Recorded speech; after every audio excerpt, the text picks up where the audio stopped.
Bonjour à tous, bonjour les amis, l'Afterlap, le podcast du sport auto, on ne perd pas les bonnes habitudes, c'est-à-dire de se retrouver après chaque Grand Prix et la plupart du temps, dès que c'est possible, avec notre consultant Tristan Gomandi, qui nous fait encore l'amitié d'être là aujourd'hui. Laurent-Frédéric Bollet donc d'un côté, Tristan Gomandi de l'autre. Salut Tristan. Salut, ça va? Écoute, moi ça va, avec un Grand Prix. Écoute, on s'était quitté la semaine dernière avec, c'est le mot qui a été retenu par l'ensemble des commentateurs, le fiasco de Spa.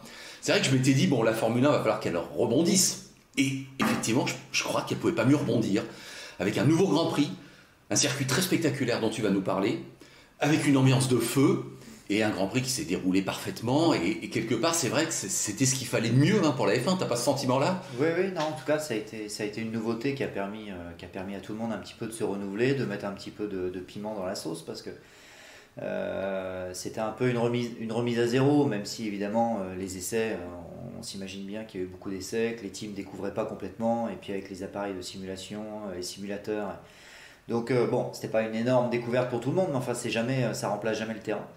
Et puis c'est un circuit très particulier quand même. Alors, on est quasiment sur une plage avec du sable, donc... On a redécouvert Zandvoort, alors nous qui sommes d'une certaine génération, moi je m'en souviens très bien dans les années 80. Oui, surtout moi, oui, non mais j'avoue, tu étais beaucoup plus jeune que moi et tant mieux pour toi. Voilà.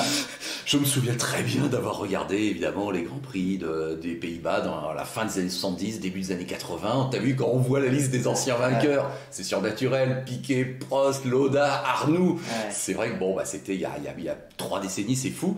Mais question évidemment rituelle, est-ce que tu as déjà piloté à Zandvoort? Ouais, plusieurs fois, parce ça faisait partie du championnat en F3, et puis on avait les fameuses Marlboro Masters. Voilà, moi j'appelais ça sur Motor TV les Masters F3 de Zandvoort. On ne citait pas le sponsor, mais toi tu... Ouais.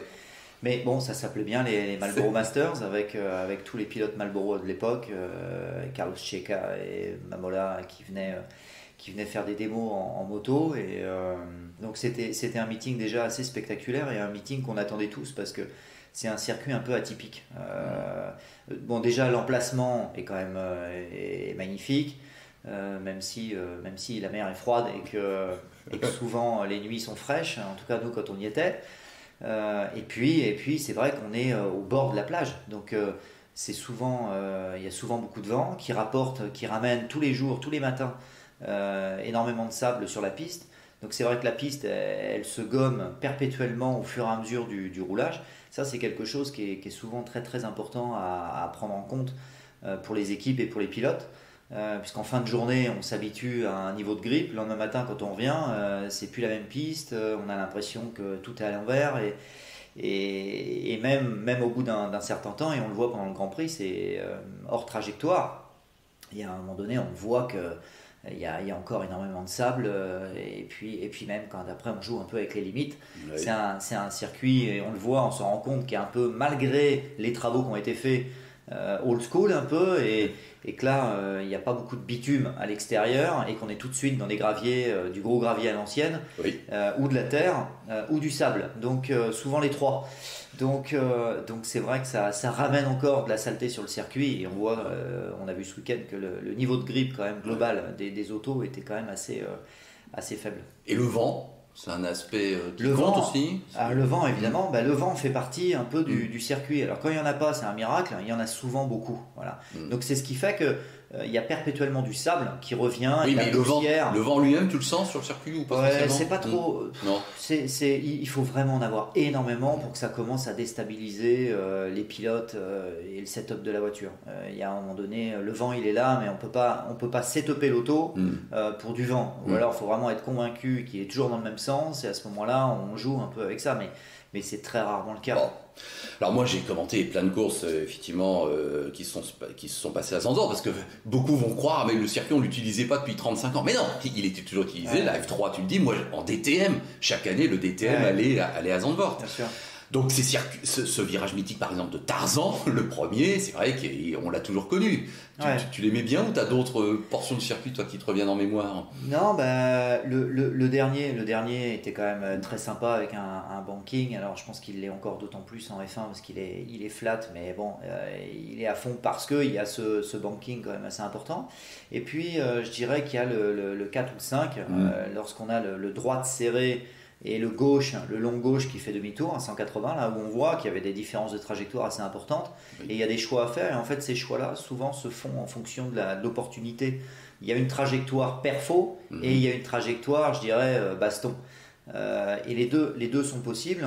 C'est un peu comme un carrousel géant, le carrousel de Nürburgring. C'est ça. Le banking est assez important. Alors après il est quand même malgré tout, en tant que pilote, les bankings ou les dénivelés, on les voit beaucoup plus de l'extérieur que quand on est dans une auto. D'accord, c'est la question que je voulais te poser, oui. Et très honnêtement, j'ai dû y rouler 5-6 fois, j'avais pas pris conscience du niveau de banking.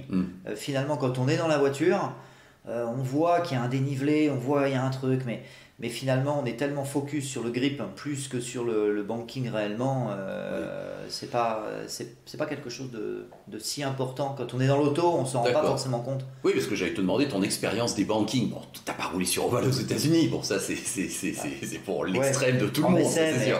Oui, si quand même, t'as déjà fait. Oui, et puis Daytona, c'est un des plus gros bankings au monde. Bien sûr, oui, non, je suis bête, t'as fait Daytona. 45 degrés, là par contre le banking, quand on est dans le banking et qu'on est obligé de regarder le ciel pour regarder où on va, là on se dit là ça braque.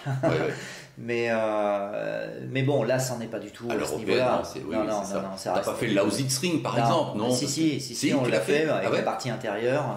En World Series, on avait le Lausitz. Donc qui était aussi assez là on s'en rend compte, mais Zandvoort c'est pas à ce niveau-là quand même. C'est pas à ce point. D'accord. Voilà. Mais c'était pas, alors j'ai pas trouvé que c'était génialement filmé, notamment au départ avec la caméra vue de haut. Là on se rendait encore moins compte du banking. Non, ce qui nous a tous étonnés, c'est de voir dans ce fameux banking du virage 3, ce qu'on appelle le virage 3, qui est quand même plus sympa, je dirais. C'est les différences de trajectoire. Toi, spontanément, c'est vrai que tu imaginerais aller en haut ou plutôt au milieu, voire en bas? C'est qu'en fait, encore une fois, c'est aidé par le banking, donc c'est forcément poussé à son extrême, mais c'est un choix qui s'impose presque en termes de perfo pur pour aller chercher la vitesse dans ce virage-là. C'est que si on va chercher haut le banking, et le banking finalement est prononcé finalement de plus en plus haut, plus on va haut, plus le banking est important. Donc en fait ça permet, quand on va chercher le banking et qu'on va chercher plus haut possible, ça nous permet de freiner plus tard, donc c'est jamais mauvais, de freiner plus tard, de pas trop casser la vitesse, parce que finalement ce banking permet de garder de la vitesse, et vous obtenez malgré tout cette rotation, et quand vous reprenez les gaz, vous bénéficiez de toute cette descente, du banking et de la descente. Donc en fait, vous arrivez à freiner plus tard, garder une V-mini quand même relativement importante, vous avez cette rotation, et quand vous repartez, vous avez la motricité aidée par le banking et l'élan et la descente.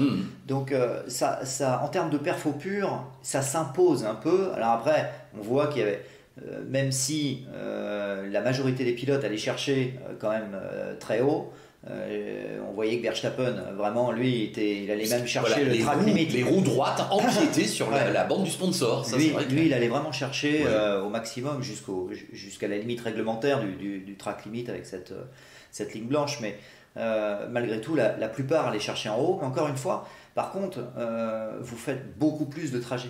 Donc c'est là où c'est intéressant, c'est que lorsque vous êtes en baston, et ça a été un petit peu l'erreur de Vettel, mais lorsque vous êtes en baston avec le mec s'il va très haut, même si c'est moins perfo, vous vous jetez à l'intérieur, et lui par contre il peut plus revenir, et vous pouvez faire ce dépassement. Vous perdez du temps puisqu'effectivement vous bénéficiez pas de ce banking tout en bas. Par contre le chemin est beaucoup plus court, et du coup vous y êtes beaucoup plus rapidement. Bon, par contre, vous ne ressortez pas, mais par contre, en baston, ça permet de faire des dépassements. On l'a eu dans le premier tour, Ocon et Alonso, qui étaient mine de rien à la bataille. Ocon, effectivement, a plongé là, une sorte de. J'ai vu ça un peu comme un réflexe de voir un trou, une ouverture. Mais il n'est pas passé. Ça ne le fait pas. Non, ça ne le fait pas parce qu'à ce moment-là, le pilote qui est à l'extérieur, lui, il a toute la possibilité, il bénéficie du banking, garde un peu plus de vitesse, mais surtout, il peut repartir beaucoup plus vite. Ouais. Lorsque vous êtes à l'intérieur, l'angle est beaucoup plus serré que l'extérieur. C'est facile à comprendre, mais le rayon de braquage n'a plus rien à voir. Donc c'est vrai que, encore une fois, si vous avez la possibilité de vous jeter à l'intérieur, au même moment que lui va chercher l'extérieur, vous allez vous jeter à l'intérieur, vous avez malgré tout la possibilité de l'empêcher de revenir. Et là, le dépassement, il est fait. Alors là, vous perdez 4-5 dixièmes facile, mais le dépassement, il est fait. Ouais. Bon, en tout cas, il a fait l'unanimité ce circuit, parce qu'évidemment, les jeunes pilotes l'ont peut-être découvert, ou redécouvert pour certains qui, quand même, en F3, comme tu le disais, l'ont pratiqué. C'est vrai que ces deux bankings qui ont été vraiment un peu mis de façon moderne, bon, ça l'habille bien. La piste est assez étroite, les dégagements, tu en parlais. C'est vrai que instantanément, on a un circuit à l'ancienne, et comme par hasard, les pilotes l'aiment bien. Tu vois ce que je veux dire? Moi, j'ai une dent contre les circuits un peu formatés Hermann Tilke. Bah oui, comme par hasard, dès qu'on revient sur un truc un peu à l'ancienne, tous les pilotes disent « Ah, c'est génial !» parce qu'on retrouve les sensations, on retrouve finalement l'adrénaline, le fait que pour 20 cm, vous perdez l'auto, pour 20 cm, vous êtes dans l'herbe et vous crachez la caisse. Donc c'est quand même un jeu de précision très très impressionnant quand on voit les vitesses avec lesquelles vont les F1 là aujourd'hui. Et on voit souvent, des fois c'était quand même assez impressionnant comment les pilotes dans la dérive allaient chercher l'extrême limite avec la bande blanche à l'extérieur, tout en sachant que juste derrière c'était soit le bac, mais c'est le bac immédiatement, ce qui n'existe plus maintenant, c'est le bac ou l'herbe. Et là vous savez bien qu'en pleine dérive, si à un moment donné vous commencez à mettre la roue là-dedans, vous la perdez. Et le pilote doit y aller. Il doit aller chercher cette limite-là. Et ça existe quasiment plus sur les circuits modernes. Tout à fait. Et au niveau, pour finir sur ce contexte Zandvoort, toute cette ambiance, effectivement, des tribunes de dingue.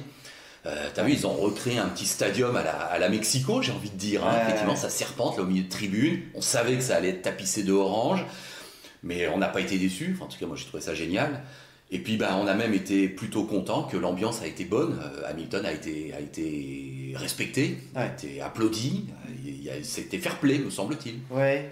En tout cas, on l'a pas montré. Il y a dû en avoir forcément, mais je pense que on a vu beaucoup de déclarations de par la F1 ou même Hamilton qui s'attendait et qui l'a dit. Et finalement, ces conversations et ces petites phrases acerbes qu'il y a pu avoir, ou ces inquiétudes des uns et des autres par rapport à la sportivité, parce que même si on est pour l'un ou pour l'autre, ou quoi qu'il se passe, il y a un moment donné, c'est quand même deux hommes en train de se battre pour un championnat du monde de Formule 1. Ni l'un ni l'autre n'ont mérité de se faire huer, et je pense que le temps aussi un petit peu passé, et le fait d'en parler un petit peu avant, je pense que ça a un peu désamorcé la chose. Et le ballon, c'est un peu.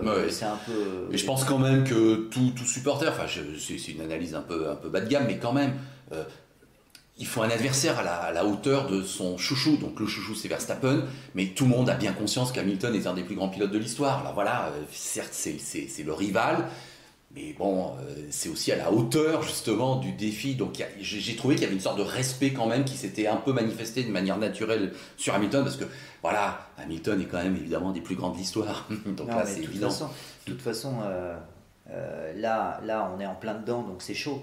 Mais même aujourd'hui, il y a un immense respect, que ce soit entre Red Bull et Mercedes. Évidemment, c'est comme deux pilotes ou deux équipiers. On a connu ça quasiment tous les ans. Quand c'est, à moins de tomber sur un gros con, mais on est toujours le con de quelqu'un, mais il y a forcément de l'animosité, énormément d'enjeux, d'adrénaline. Donc on se bat, on est enfermé dans sa bulle de concentration, et du matin au soir, pendant des semaines, des mois, comme le Grand Prix. Donc là, c'est un catalyseur, mais le respect, il est là. Alors il se voit pas, et puis chacun met la pression à l'autre. Mais c'est pas toujours vu, notamment à Silverstone. C'est vrai. Mais là, on le sent quand même. Je peux te dire que lorsque la course, 2 semaines après la fin du championnat, il y aura un immense respect entre les deux écuries et les deux pilotes. Et ce sera vitam aeternam, parce que on a tous envie de voir ça. Et de toute façon, c'est quasiment philosophique. Il n'y a pas de grand champion sans un bon adversaire. Tout à fait. Là, si on enlève Hamilton, Verstappen n'a aucun mérite, et inversement. Ah oui, tout à fait, tout à fait. Alors, Verstappen, c'est quand même évidemment le grand homme du week-end. Moi, je suis quand même épaté parce que je crois qu'on n'imagine pas quand même, appelons ce mot classique, la pression qu'il avait quand même sur ses épaules. On le sait, il y a tout un peuple. Et puis, on a souvent vu ces tribunes entières oranges qui n'étaient même pas aux Pays-Bas. Donc, effectivement, tout un peuple l'attend. C'est incroyable, d'ailleurs, l'adhésion qu'il a su fédérer autour de lui. Je crois qu'on ne soupçonne pas. Au Grand Prix de France, non, il n'y a pas une telle adhésion autour de Pierre Gasly ou d'Esteban Ocon, même si, évidemment, on les adore et qu'on est à fond pour eux. Là, c'est vraiment... Il y a une cote d'amour hallucinante pour l'enfant du pays. Et il a répondu présent. Enfin, je veux dire, il n'y a rien à dire. Alors, c'est vrai que la pole, finalement, il l'a fait peut-être plus de justesse qu'on croyait. 38 millièmes, on s'attendait un peu plus. Mais en course, écoute, il a été super solide. On ne l'a pas vu faire une erreur. Et il a tenu la baraque et la barque tout le week-end. Moi, il m'a épaté, franchement. Non, mais encore une fois, c'est des très grands... C'est deux... Bon, ils sont deux au-dessus du lot là, depuis un petit moment, mais Hamilton et Verstappen sont des très grands champions, voilà, très grands pilotes. Et donc ils sont là au rendez-vous, c'est à ça qu'on reconnaît un champion. Quel que soit le niveau de pression que vous leur mettez, ils arrivent à encaisser et en tout cas à se mettre dans une bulle et ne pas faire d'erreur, ou alors vraiment minime par rapport à ce qu'on pourrait imaginer. Et c'est le cas de Verstappen. Après, c'est aussi des pilotes qui, malgré tout, l'un et l'autre, à part l'incident de Silverstone, et encore, j'ai dit ce que j'en pensais, pour moi, c'est un non-sujet. Mais bon, après, ça fait partie de tout ce battage. Il fallait bien que ça arrive une fois dans l'année, on va dire ça. Et puis, il faut bien trouver des raisons et des machins. Mais pour moi, il y avait vraiment, les torts étaient très largement partagés. Mais bon, il n'empêche que la pression, elle est là, et il y a très peu d'erreurs. Et franchement, il y a très peu d'agressivité gratuite, où il n'y a pas eu de geste, franchement, depuis très longtemps d'ailleurs. Donc les gens n'ont pas de reproches à faire globalement, ni à l'un ni à l'autre, et sportivement, ils sont quand même très respectables et respectés. Je pense que c'est aussi pour ça qu'il n'en ressort que le sport et la beauté du sport et de l'humain et de la qualité du niveau des mecs. Ouais, non, chapeau bas Verstappen qui a été super solide malgré le fait que ce soit un jeune pilote, on le sait. C'était victoire obligatoire. Sentimentalement, dans un premier temps, bien sûr qu'on n'imaginait pas autre chose que sa victoire à domicile.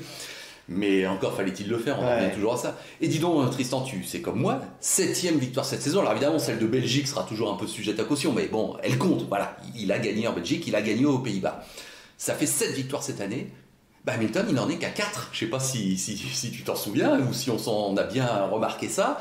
C'est 7-4 maintenant. Alors, il y a 3 points d'écart au championnat. Il a repris l'avantage, Verstappen, on le sait. Mais moi, au nombre de victoires et au nombre de grands prix dominés, j'ai l'impression que là, il y a quand même une vraie domination. Ouais, non, mais, et ça fait 5-6 grands prix que ça dure. On en a d'ailleurs longuement parlé après Monaco. Et c'était l'incident de Silverstone. Et à un moment donné, quand même, ça faisait déjà 2 grands prix qu'il y avait un ascendant, et Mercedes sont revenus, parce qu'à un moment donné, c'était quand même 3-4 dixièmes au tour que les Red Bull, on pouvait estimer que les Red Bull étaient plus vite que la Mercedes.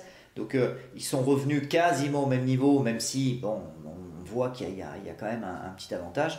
Mais bon, les deux sont c'est une histoire, c'est principalement une histoire d'homme. Alors on a quand même ce sentiment que Verstappen, et là, on ne peut pas savoir, personne ne peut le savoir. Quelle est la part de l'auto? Est-ce qu'il y a un ascendant, léger ascendant sur l'auto? Quel est l'écart entre les deux autos pour juger finalement de l'écart de perfo entre les deux pilotes? J'ai une tendance à penser que la Red Bull, elle est un peu plus facile. Elle a ce petit truc en plus là, qui est peut-être pas grand-chose, mais qui permet de faire cette petite différence d'un dixième et demi. Et on a eu le sentiment ce week-end qu'Hamilton allait chercher la limite de tout, et même des pneus avec les médiums quand Verstappen était en hard.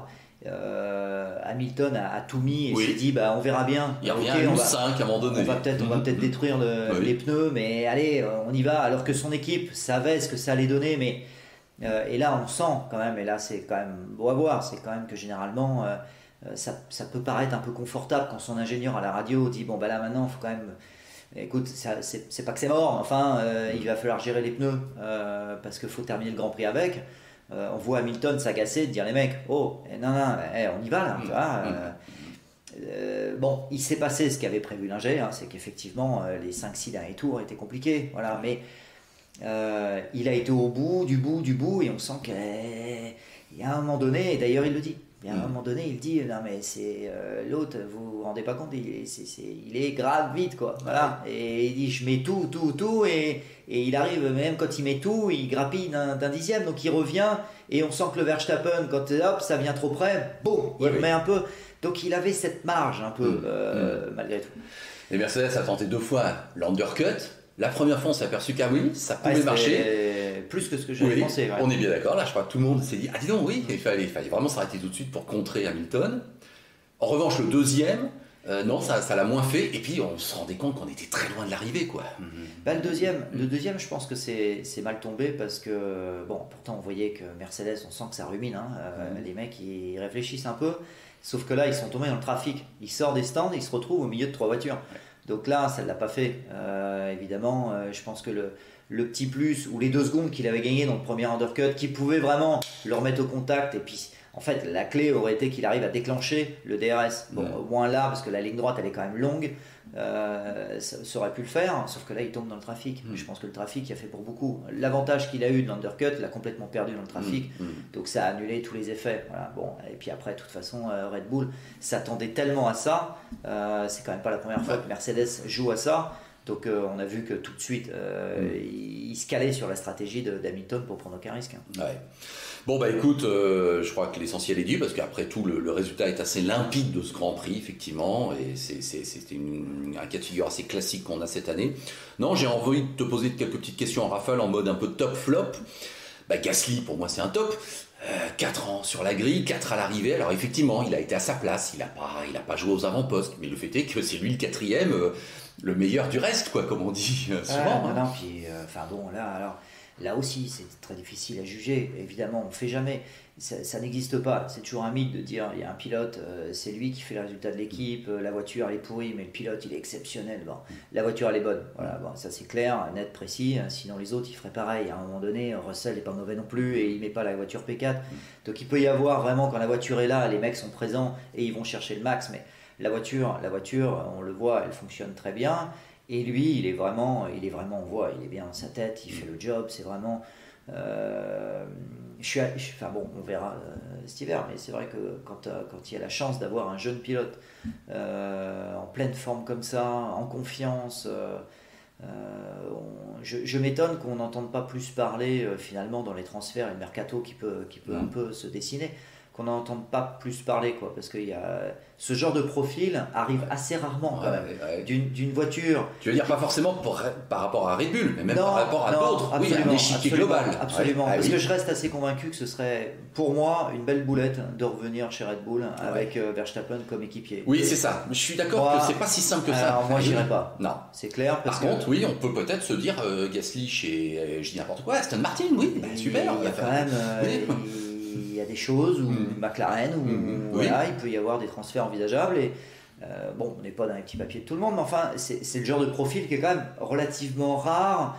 Pas forcément par un talent et un nouveau scénario, je ne sais pas ce que je veux dire, mais une solidité qui se manifeste de plus en plus. Qui effectivement est amenée par l'équipe, la confiance que lui a créée au milieu de l'équipe. Ça, de toute façon, c'est pas rien, il n'y a rien à lui retirer, bien au contraire, mais c'est un profil assez rare, les circonstances et tout, c'est assez rare.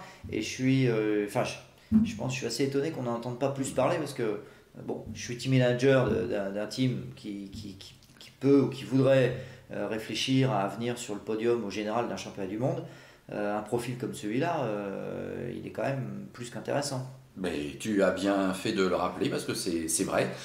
Petite parenthèse, chez Red Bull, on sait que la place est prise par Pérez l'an prochain qui a confirmé. Peut-être que effectivement c'est un meilleur équilibre au sein de l'équipe, que Pérez soit un peu à son niveau et puis Verstappen largement dessus. Bon, c'est vrai que ce week-end en tout cas ça a été criant. Je pense qu'il y a un équilibre financier aussi. Oui, voilà. Alors là, ce que je voulais dire, c'est que quand tu vois à la fin des Grands Prix les votes pour les pilotes du jour, tu sais, les votes qui sont en ligne, etc. Et que tu vois hier que c'est Pérez qui est élu à 27%. Bon, d'accord, il est parti dernier, il va remonter, il fait effectivement 8. Mais à un moment donné, il faut arrêter le délire. Le pilote du jour, c'est Verstappen, il n'y en a pas d'autre. C'est complètement débile ce genre de vote. Enfin, tu vois, c'est des communautés qui votent pour leur pilote préféré, ça ne reflète pas la réalité du Grand Prix. Enfin, bon. Après il a fait de très très beaux dépassements. Oui, c'est vrai. C'était à l'extérieur, là, super. C'était assez compliqué. Il a fait une très belle course. C'est lui qui prend le record du tour quasiment tout de suite. Donc c'était quand même très intéressant pour ça. Après, bon, je suis d'accord avec toi que ça n'a pas de sens d'aller. Mais bon, à la limite, c'est pas grave et c'est quand même pas. Il a fait une très belle course. Oui, allez, voilà, il a bien remonté. Il a fait une très belle course quand même. Allez, en rafale, donc comme je te disais, Alpine. Ben, moi, écoute, j'ai le sentiment qu'Alonso Ocon forment de plus en plus un duo solide, homogène et qui se poussent un peu l'un et l'autre vers l'avant. Ouais. Et on a l'impression que les deux sont vraiment à leur max. Et il en ressort certaines qualités à différents moments de la course. Et là, bon, c'est une très très bonne chose pour lui, hein, mais on sent qu'Ocon en qualification a réussi largement au niveau d'Alonso pour le moment, et quitte à même à aller chercher un petit truc supplémentaire pour le moment. Donc ça, c'est une très bonne chose. Après, on se rend compte malgré tout, après en course, la qualité... la clarté, l'agressivité et à juste titre est placée au bon moment d'Alonso. Il y a eu une passe d'armes entre deux d'ailleurs qui a été brillante de la part d'Alonso.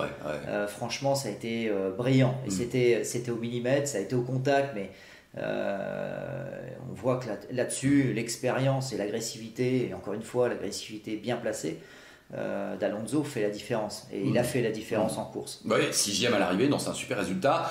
Bravo aussi à Leclerc à la rigueur qui tient bien une belle 5e place, même si Ferrari nous a un peu déçus en course. En qualif, c'était pas mal en essai, c'était pas si loin que ça. C'est là où c'est difficile des fois à comprendre, à juger de l'extérieur. Il faudrait vraiment être dans les datas et on peut pas le savoir, mais c'est vrai que c'est assez étonnant malgré tout qu'un Leclerc n'arrive pas à recoller un Gasly. Bah oui.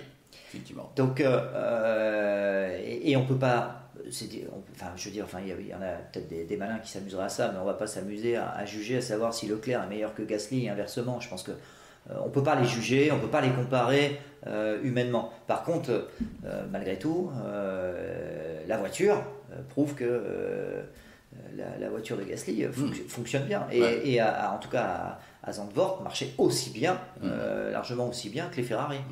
Enfin bon, globalement les Ferrari reviennent de extrêmement loin, donc on peut quand même se féliciter que les deux pilotes étaient là et ils sont pas à jouer le top 5 tout à fait, mais bon, en tout cas ils sont vraiment à la porte. Oui, on va dire que cette course de Zandvoort est plutôt bonne préparation mentale, je dirais, par rapport à Monza, évidemment, leur rendez-vous, et ça va jouer à domicile, évidemment, on ne les voit pas gagner et battre Red Bull et Mercedes à la régulière à Monza. Ça risque d'être compliqué. Mais au moins, ils arrivent dans une certaine dynamique, je trouve, qui s'est quand même un peu exprimée aux Pays-Bas.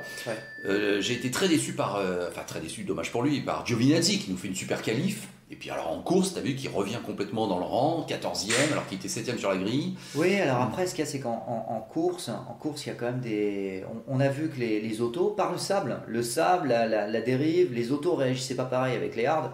Et c'est... sur un circuit atypique comme ça, avec du sable, de la dérive, on voyait quand même de toute façon qu'il y avait beaucoup de dérives, à part les 3 premiers tours, il y avait beaucoup de dérives sur les autos. Et après, suivant les réglages et comment réagissent les autos, le pneu va soit surchauffer, il va prendre le grip, il va pas le prendre. C'est assez... Chaque auto réagissait différemment. Et on a vu que la voiture, la Red Bull avec Verstappen, sur les hards, là où beaucoup de pilotes avaient souffert avec les hards, donc sont revenus un peu avec du médium parce qu'ils n'arrivaient pas à prendre le grip. Donc si vous créez de la dérive, vous créez de la température de surface, vous brûlez le pneu, vous pouvez avoir du blister. Et ça dépend de 1000 choses dans le setup de l'auto. Et tout se passe dans l'amortissement et la raideur de l'auto. Là, Verstappen, ça réussissait très très bien. Et puis pour d'autres, c'était quand même pas tout à fait la même histoire. Bottas qui va arriver chez Alfa Romeo, là je crois que c'est un secret de polichinelle. Bon, c'est une bonne recrue pour Frédéric Vasseur et l'équipe Alfa Romeo. Oui, je pense que c'en est une très bonne parce qu'il arrive de chez Mercedes avec tout un tas quand même de raisonnement, de process. Donc je pense que plus que le pilote, c'est aussi, je pense, ce qui va apporter, c'est l'expérience de Mercedes Faut pas être dupe et c'est quand même un point important. Je pense que Bottas aura à cœur de prouver qu'il a toutes les qualités pour rester en Formule 1 et de montrer, malgré la voiture qui sera évidemment plus modeste, de montrer qu'il sera au niveau. Mais je pense qu'ils achètent quand même beaucoup l'expérience Mercedes à travers Bottas. Mais Bottas, c'est un peu le mystère ce week-end, parce que autant il a été capable d'aller chercher le record du tour, autant honnêtement il s'est fait défoncer par Hamilton. Alors Hamilton, il est toujours impressionnant à aller chercher à un moment donné, sur les 15, 20, au bout de 20 tours, comme on l'a vu souvent, à aller chercher le max du max et vraiment à jouer avec la limite du truc. On sent qu'il est au milieu, il est dans son art. Ouais. Mais tout le Grand Prix, le Bottas il s'est fait défoncer par Hamilton, à se demander, jusqu'à recevoir des messages de son équipe qui dit et politiquement correct, parce que c'est pas comme si ça nous arrivait à nous, les communications sont pas écoutées, mais Lachey qui lui dit non mais faudrait envoyer un peu là, ça fait mal, et pourtant il va chercher le record du tour. Oui. Donc, avec un micmac qui a eu lieu chez Mercedes, qu'on lui dit va pas chercher jusqu'à le tour. Bon, alors, et je suis à sa place, tu sais que tu y es plus. Franchement, je fais pareil. C'est ça. Donc ça, franchement, on peut pas. D'ailleurs, c'est ce qu'a dit Toto Wolff. Il dit c'est assez insolent. Oui, c'est exactement ce qu'il a dit. C'est assez insolent, mais on peut le comprendre. Voilà, donc c'est assez. Et puis personne lui en voudra, parce que tu montres quand même une certaine capacité. Quand tu fais ça, c'est pas anodin quand même. Même si on te met les pneus, le machin, ok, très bien, mais les Mercedes lui a rien donné du tout, puisque c'était pas du tout le truc. Et le mec, il prend ses couilles dans les mains et il va te chercher le record du tour. Et t'as envie de te dire, mais mec, il y a un problème. Non mais ça fait 30 tours là qu'il fallait arsouiller là. Tu te dis, mais il a prouvé qu'il en était capable, mais finalement il a soit un problème de confiance, où il se met une espèce de réserve que n'a pas les deux autres. Évidemment, c'est vrai que l'enjeu n'est pas le même, mais quand même, à un moment donné, tu vois bien que tu prends une seconde au tour par ton équipier, qui à un moment donné, tu te dis mince, ça le fait pas, tu peux pas, il y a un écart, 3 dixièmes encore, tu te dis ok, mais là, tu vas chercher le record du tour, et pendant 30 tours, 40 tours, tu te fais défoncer par ton équipier. Il y a un truc psychologiquement, il y a un truc qui colle pas. Pour moi, ça, il y a... Bon. Il lâche forcément, parce qu'il sait qu'il est lâché justement par Mercedes, et qu'on le veuille ou non, on va le remercier. Oui, bon, de toute façon, je pense qu'il sait où il va. Enfin, au moins, il n'est pas sans volant. Donc, c'est vrai que la limite, c'est vrai que dans ces circonstances-là, t'as pas grand-chose à y gagner d'aller te pendre. Si t'as pas le feeling et d'aller te pendre pour aller tarter la caisse, je pense que Bon, en tout cas, Russell-Hamilton sera une cohabitation qui sera quand même assez intéressante à suivre.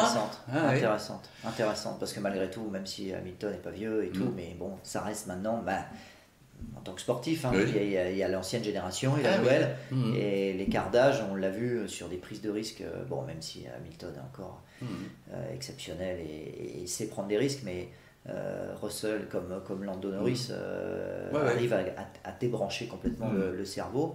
Et ça peut créer quand même quelques différences en qualif et se retrouver avec des belles bastons entre les deux Mercedes l'année prochaine.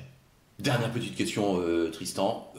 Quand tu vois Mazepin, Schumacher qui s'arsouillent de plus en plus, ça te fait rigoler ou au contraire ça t'afflige et tu trouves ça nul?